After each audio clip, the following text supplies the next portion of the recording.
نماز میں ہم سے بہت غلطیاں ہوتی ہیں اور ہمیں ان کا علم بھی نہیں ہوتا ہے۔ آج کے سبق میں ہم انہی غلطیوں کو درست کریں گے۔ وَلَا يَغْفِرُ الذُّنُوبَ إِلَّا أَنْتَ فَاغْفِرْ لِي، یہاں پر غین ہے، اچھی طرح سے ادا کریں گے، ایسا نہ ہو غلطی سے گاف ادا ہو جائے۔ یہ والا گاف جو ہے ہندی میں ہوتا ہے، اردو میں ہوتا ہے، انگلش میں ہوتا ہے، لیکن یہ گاف عربی میں نہیں ہوتا ہے۔ عربی میں صرف غین ہوتا ہے۔ گاف کی آواز ہے یگ اور غین کی آواز ہے یغ، دونوں میں بہت فرق ہے، تو ہمیں غین کے ساتھ میں پڑھنا ہے وَلَا يَغْفِرُ، را پر یہاں پیش ہے تو را کو موٹا کر کے پڑھیں گے وَلَا يَغْفِرُ، زال ادا ہونا چاہیے، یہاں پر زا ادا نہیں ہونا چاہیے، کیونکہ کئی لوگ یہاں پر زا ادا کر دیتے ہیں۔ زا کی ادائیگی ہے ذنوبا، زال کی ادائیگی ہے ذنوبا، تو ہمیں زال کے ساتھ میں کس طرح ادا کرنا ہے یغفر الذنوب۔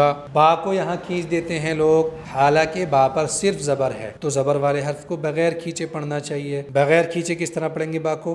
ذنوب الا، لیکن با کو کھینچ کر پڑھنا ہے ذنوب الا، اس طرح سے ہمیں نہیں پڑھنا ہے۔ اس الف پر مد منفصل کا قاعدہ ہے، اس قاعدے کے بننے کے لیے ان دو شرطوں کا ہونا ضروری ہے۔ پہلی شرط میں آتے ہیں کھڑا زبر کھڑی زیر الٹا پیش، ان تینوں کو مد صلہ کہتے ہیں۔ الف سے پہلے زبر، یا ساکن سے پہلے زیر، واو ساکن سے پہلے پیش ہو تو ان تینوں کو حروف مدہ کہتے ہیں۔ تو پہلی شرط میں یہ سب چیزیں آتی ہیں۔ دوسری شرط میں آتا ہے حمزہ، لیکن یہ حمزہ دوسرے کلمے میں یعنی دوسرے ورڈ میں آنا چاہیے۔ یہاں پر پہلی شرط میں سے یہ والی شرط آ چکی ہے، یعنی الف سے پہلے زبر آ چکا ہے یہاں پر، اور پہلی شرط کے فوراً بعد میں حمزہ آ گیا ہے، اور یہ حمزہ دوسرے ورڈ میں ہے۔ انتا الگ ورڈ ہے، الا الگ ورڈ ہے، اس لیے یہاں پر مد منفصل کا قاعدہ بن چکا ہے۔ اس کو میں نے ابھی حمزہ کہا ہے تو بہت سارے لوگ یہاں کنفیوز ہو گئے ہوں گے کہ یہ تو الف ہے، اس کو دھیان سے سمجھنا ہے۔ الف کے اوپر نیچے زبر زیر پیش سکون تشدید کچھ بھی آ جاتے ہیں تو پھر وہ الف نہیں ہے، پھر وہ حمزہ ہے، لیکن الف خالی ہے بالکل، اس کے اوپر نیچے زبر زیر پیش کچھ بھی نہیں ہے تو پھر وہ الف ہے، اس لیے میں نے اس کو حمزہ کہا ہے۔ جہاں بھی مد منفصل کا قاعدہ بنتا ہے وہاں دو الف سے چار الف کے برابر کھینچ کر پڑھیں گے۔ تو کیسے کھینچیں گے اس الف کو؟